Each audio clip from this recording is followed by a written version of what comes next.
Welcome back to the channel, and if you're new here, stick around because today we are doing the full, unabridged deep dive masterclass on mastering one of the most misunderstood concepts in productivity, time itself. We're talking about why procrastination isn't a moral failing, it's a predictable psychological pattern. The core concept we're tackling today is something called Parkinson's Law. It sounds academic, but it describes a profoundly human tendency. In its simplest form, Parkinson's law states that work expands to fill the time available for its completion. Think about it. It's not a law of physics, it's a law of attention. Let me give you the human translation, because that's what matters here. If I tell you I have a week to write a 2-hour task, say, summarizing a meeting, what happens? You spread it out. You check email, you browse news, you reorganize your desktop. You are giving your brain permission to dilate. Your brain doesn't see the task, it sees the time allotted. And time, psychologically speaking, is a resource that must be fully utilized. This isn't laziness, it's an efficiency mechanism gone rogue. Your brain is trying to justify the time you have, and the easiest way to do that is by adding non-essential tasks. So, how do you fight this deeply ingrained psychological tendency? You have to become the architect of your own constraints. We are going to talk about artificial time constraints. This is your most powerful hack, because it forces a state of hyperfocus that procrastination actively avoids. When you impose an artificially tight deadline, say, 25 minutes for that summary, you are essentially tricking your brain into a state of urgency. This isn't about working harder, it's about focusing smarter. It leverages the psychological principle of scarcity. Your brain perceives the ticking clock not as pressure, but as an immediate threat to its current state of comfort. This triggers a fight-or-flight response that is surprisingly productive. The key is to make the constraint visible and non-negotiable. Don't just tell yourself you have 25 minutes, set a timer, put it on your desk, and treat that sound like an alarm for survival. This technique is the behavioral countermeasure to Parkinson's law. You are actively overriding your natural tendency toward scope creep.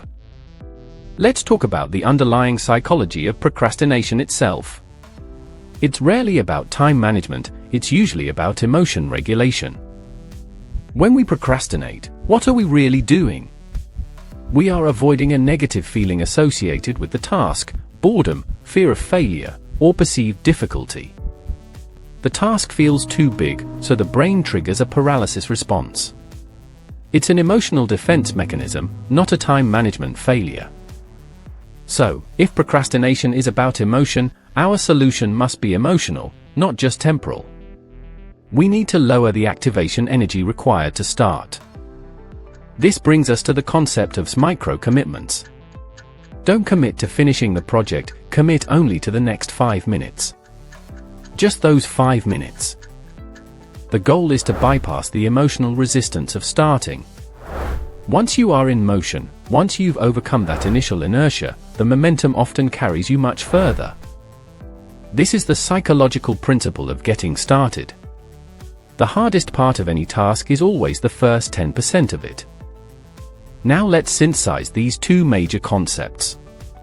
We have Parkinson's law, time expansion, and the emotional barrier of procrastination. The solution is a combination of external structure and internal empathy. When you apply artificial time constraints, you are not just managing time, you are forcing a rapid emotional decision-making process that bypasses the procrastination loop. Think of the Pomodoro technique as an institutionalized form of artificial constraint. It's not just a timer, it's a psychological contract with yourself. You are telling your brain, we only need 25 minutes of peak effort. After that, we get a structured break. This makes the task feel finite and survivable. Another powerful hack is temptation bundling. Pair a task you dread with an activity you genuinely enjoy. If you hate doing expense reports, only allow yourself to listen to your favorite podcast while filling out the report.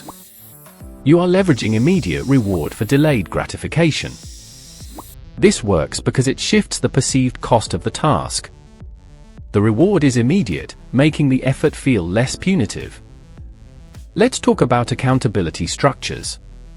The social element is massive in behavioral psychology. Knowing you have to report your progress to someone else, a friend, a colleague, even an AI accountability partner, creates external pressure that is incredibly motivating. You are essentially creating a commitment device that makes failure socially costly, which our brains are wired to avoid at all costs. One final, crucial psychological shift: the concept of self-compassion. When you fail, and you will fail, do not beat yourself up. Self-criticism is emotionally draining and often leads to the shame spiral, which only increases procrastination. Treat your setbacks like data points, not moral failings.